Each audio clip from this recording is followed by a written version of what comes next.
Yo, what's up guys? My name's Nick. I am the content creator for The Economist, and today we are reviewing House Flipper 2 for the PlayStation 5.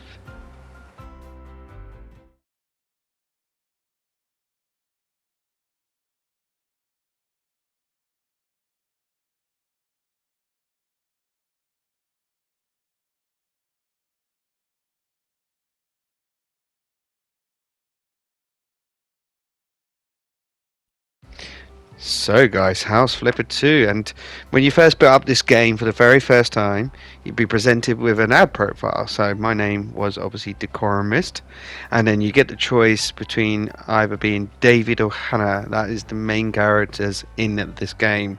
Now I couldn't select Hannah for some reason. It could have been that I was unfamiliar with the control layout, so I did stick with David.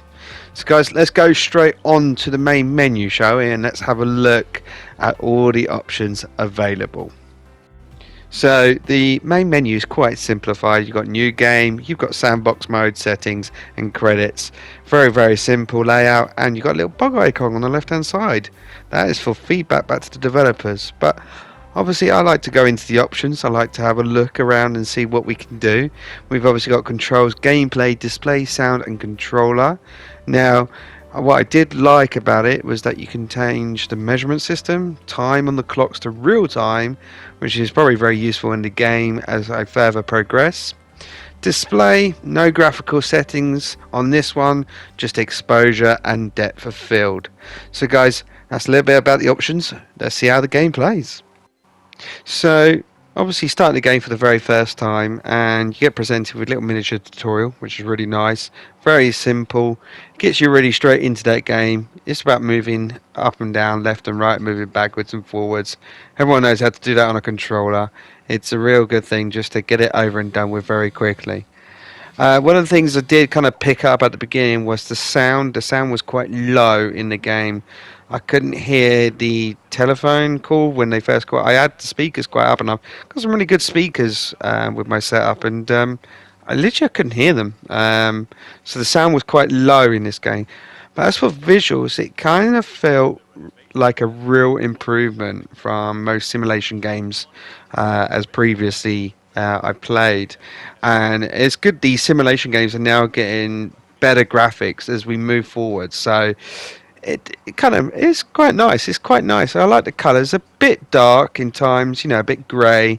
However, I do like the graphical visuals of the game, and I think that's what's important in these simulation games now, is that we've become more immersed in these games. So, for those who don't know what House Flipper 2 is, let me explain a little bit about this game. So, this game's a renovation game, so you'll be in charge of getting rid of the trash, painting walls, moving objects around the house, installing appliances, and also placing appliances around the house. It's a real chill back game, and I really do enjoy it. There's no consequences to actions that you make inside the game. You can be silly, you can be serious, and you can come back to it whenever you want, so there's no game over or retries. And that's what I really like about these type of games. You have no time pressure whatsoever. It's always up to you. So let's have a little bit more look at what the game actually looks like.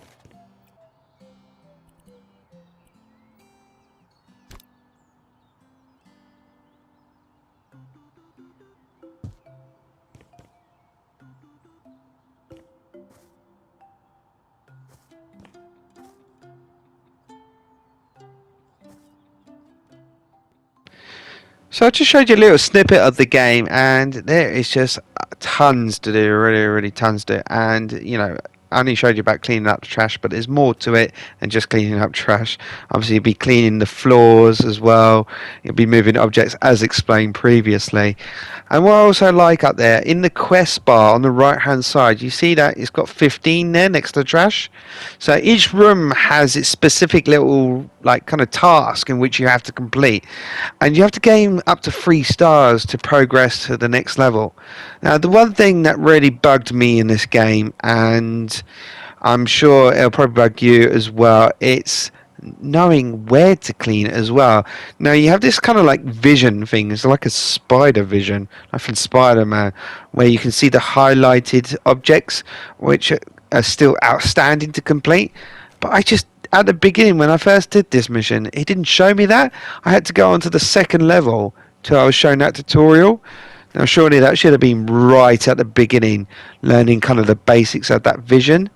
It might have been something that I missed. However, it just kind of wound me up because I was left with one like little smear mark, and I couldn't find it at all. And I was very determined to find it. And in the end, I just gave up and progressed to the second level. So yeah. As for tutorial layout, that could have been at the beginning. Kind of like seeing that kind of like, I call it the like little Spidey vision. Now for the Spidey vision as well, it's not. Don't rely on it. That's what I'm going to say to you. Don't rely on that Spidey vision because it's. I couldn't even hardly see the highlighted objects again. Maybe you guys might see it differently to me, but I don't know. I just didn't see what was outstanding, and that kind of like frustrated me a little bit. I think when you're doing that kind of like that vision where there's still outstanding objects, I think the colors, it was kind of like a bright yellow. I think you should kind of darken that color a little bit more, or make it a bit more vibrant. I don't know, just kind of change that color a little bit so it kind of stands out, or it stays for more than I don't know, 30 seconds or anything like that, especially when I'm moving around. But apart from that, I'm really enjoying the game, and I do recommend you go out and buy this. And I was having a look early on the PS Store, and it was showing full stars already. And this game's only been out for a couple of days as well, so this is a really good game and how it's turning out. And hopefully, yeah, good things to come for simulation games just like this. So to sum up on today's video on House Flipper 2, what am I going to give it out of 10? I'm going to give it a good solid 8 out of 10, and it's really, really good. It only fails on the sections of tutorial and the button layout from the beginning. Something I could probably feed back as well to developers as we got given that option. I really like that. I'm actually going to change that 8 actually. 8.5 out of 10 because I like the developer feedback option as well. As for visuals, really, really nice. It feels quite homely and very inviting for children to play as well. So not just for adults, but for younger audience as well. So guys, thank you ever so much for watching my video today. Don't forget to like and subscribe to my video. I really enjoy making these reviews, and more videos will be coming out soon. Until next time guys, see ya laters. See you later. Bye bye.